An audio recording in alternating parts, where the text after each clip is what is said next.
Donc je vais retracer cet après-midi l'histoire d'une ONG dans le cadre de la santé environnementale.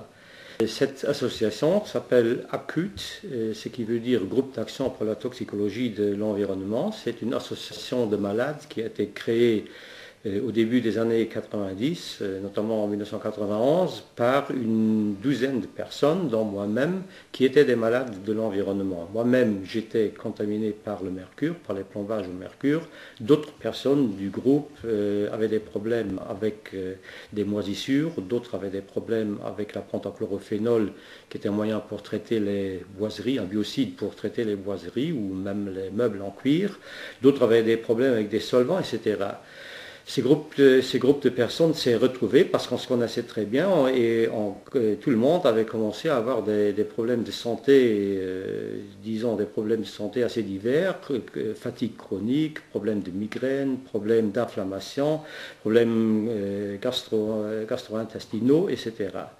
Et toutes ces personnes consultaient évidemment leurs médecins et des spécialistes et personne ne pouvait dire quelle était la cause de ces maladies. Alors on s'est mis ensemble, on a créé ce groupe et on a lu un peu d'abord la presse allemande surtout, des livres allemands qui parlaient des maladies de l'environnement. Et on a constaté que beaucoup de symptômes qu'on rencontrait dans les descriptions de patients allemands correspondaient absolument aux symptômes que nous ressentions nous-mêmes. Alors nous sommes documentés, nous avons construit une bibliothèque de toxicologie, d'immunologie et de littérature de médecine de l'environnement. On a commencé à assister en Allemagne à des congrès de médecine environnementale. En tant que député, je n'avais pas de problème de pouvoir y assister. Au contraire, j'étais le bienvenu. Et alors, lors de ces congrès, on a appris à connaître des médecins allemands de médecine de l'environnement qui sont présents d'ailleurs ici à ces colloques. Et il s'y est forgé une collaboration entre cette médecine de l'environnement et notre petit groupe au Luxembourg, parce qu'au début, il faut bien dire que la médecine officielle ne nous prenait pas au sérieux. Si nous parlions de problèmes dus aux amalgames dentaires, de problèmes dus par exemple à des meubles en cuir qui pourraient rendre malade, on souriait. On ne prenait pas ça au sérieux. Les faibles doses, ça, c'était pas sérieux. Et on était donc assez isolés, on rigolait de nous, et au début, c'était pas facile du tout. Et puis, on a commencé quand même aussi à essayer de parler avec le ministre de la Santé de l'époque, qui avait une certaine ouverture d'esprit. Il disait, bon, n'exagérez pas trop, mais je vois qu'il y a un petit problème, et il a commencé à nous aider un peu en nous donnant des subventions annuelles au début.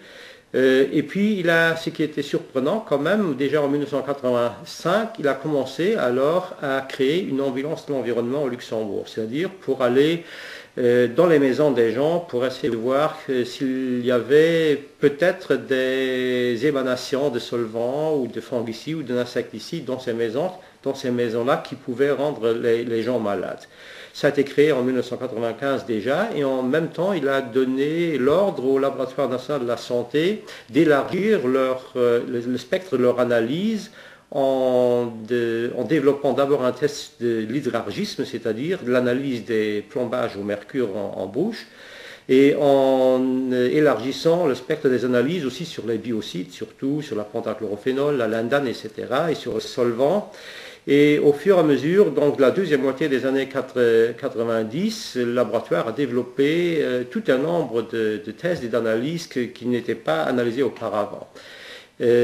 En même temps, l'ambulance de l'environnement a commencé alors, à partir de la deuxième moitié de 1995, à analyser les maisons. Et chaque année, il faisait un rapport dans le rapport d'activité officielle du ministère de la Santé, et on constatait qu'effectivement, les maisons pouvaient rendre malades, ou des meubles pouvaient rendre malades, ou des lacs pouvaient rendre malades. Et on constatait aussi qu'il y avait des gens qui avaient des taux vraiment très élevés de mercure, par exemple, dans les salives, dans le chewing-gum, dans les cheveux, dans les urines après chélation, etc.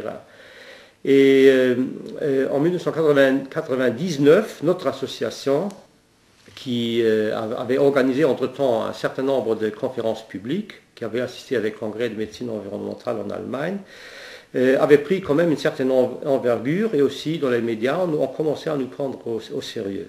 Et en 1999, pour les dernières élections, on avait rédigé une sorte de texte qu'on avait adressé à tous les partis politiques et puis aussi au nouveau gouvernement luxembourgeois pour leur dire qu'il fallait développer un concept global de médecine environnementale, incluant les 3 piliers essentiels, d'abord la prévention, la